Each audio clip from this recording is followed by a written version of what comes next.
آگے اللہ فرماتے ہیں الذی بارکنا حولہ، اس مسجد اقصی جس کے ارد گرد ہم نے برکتیں رکھی ہیں۔ ارد گرد چونکہ سرزمین شام ہے تو اس میں اللہ نے برکتیں رکھیں، دنیاوی برکتیں بھی رکھی ہیں اور روحانی برکتیں بھی۔ روحانی برکتیں یہ ہیں کہ جتنے پیغمبر اس سرزمین میں آئے کسی دوسری زمین میں نہیں آئے، اور جتنے پیغمبروں کی وہاں قبریں ہیں سرزمین شام میں اور بیت المقدس میں، اتنی قبریں پیغمبروں کی کہیں نہیں ہیں، کسی اور جگہ پہ اتنی قبریں نہیں ہیں۔ اور دنیاوی برکتیں کیا ہیں کہ وہاں کی پیداوار، وہاں کی ہوا وہ بہت صحت کے لیے مفید ہے۔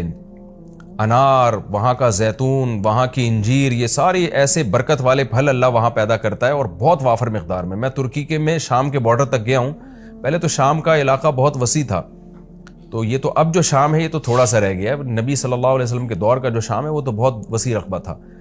تو وہ ترکی کے بارڈر پہ جب آپ جاتے ہیں اور شام کی سرزمین ملتی ہے تو آپ کو اندازہ ہوتا ہے وہاں کی ہوا میں ایک خاص قسم کی ایک محسوس ہوتا ہے انسان کو اپنی صحت، اور ایک خاص قسم کی خوشبو محسوس ہوتی ہے۔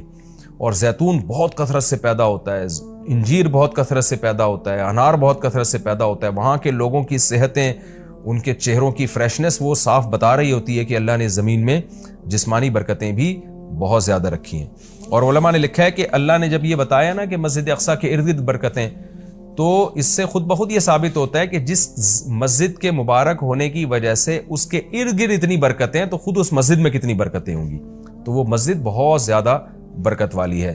تبھی حدیث میں آتا ہے کہ جو مسجد حرام میں نماز پڑھتا ہے اسے 1,00,000 نمازوں کا ثواب ملتا ہے، اور جو مسجد اقصی اور مسجد نبوی میں نماز پڑھتا ہے اسے 1,000، اور بعض روایات میں آتا ہے مسجد اقصی میں 50,000 اور مسجد نبوی میں 1,000۔ اور یہ بھی رسول اللہ صلی اللہ علیہ وسلم کی صحیح حدیث ہے، لا تشد الرحال الا الى 3 مساجد، کہ سفر کیا جائے گا صرف 3 مسجدوں کی طرف۔ کیا مطلب؟ وہ سفر جو بنیت عبادت ہو، بنیت عبادت یعنی 3 مسجدیں ایسی ہیں جن کی طرف سفر کر کے ان مسجدوں کی زیارت کرنا ہی عبادت ہے۔ ویسے تو کوئی بھی مسجد ہو آپ ویسے دیکھنے کے لیے چلے جائیں، اس کو سفر کر کے بھی انسان جا سکتا ہے ویسے ہی دیکھنے کے لیے، بھئی مسجد کیسی بنی ہے، خوبصورت ہے یا نہیں، لیکن علی وجہ تقرب یعنی وہ سفر جو بطور عبادت کے ہوگا، ان میں صرف 3 مسجدیں ایسی ہیں جن کی طرف زیارت کے لیے سے جانا ہی بذات خود شریعت میں مقصود ہے اور ایک عبادت ہے، اور ان میں جا کے نماز پڑھنے کی اضافی بہت زیادہ فضیلت ہے۔ تو وہ 3 مسجدیں ہیں، آپ نے فرمایا ایک مسجد حرام، ایک مسجد اقصی اور ایک مسجد نبوی۔ تبھی مسلمان جب تک مسجد اقصی آزاد نہیں تھی تو مسلمان مسجد اقصی بھی سفر کر کے جایا کرتے تھے، مسجد حرام بھی، اور مسجد نبوی تک تو الحمدللہ اب بھی جاتے ہیں۔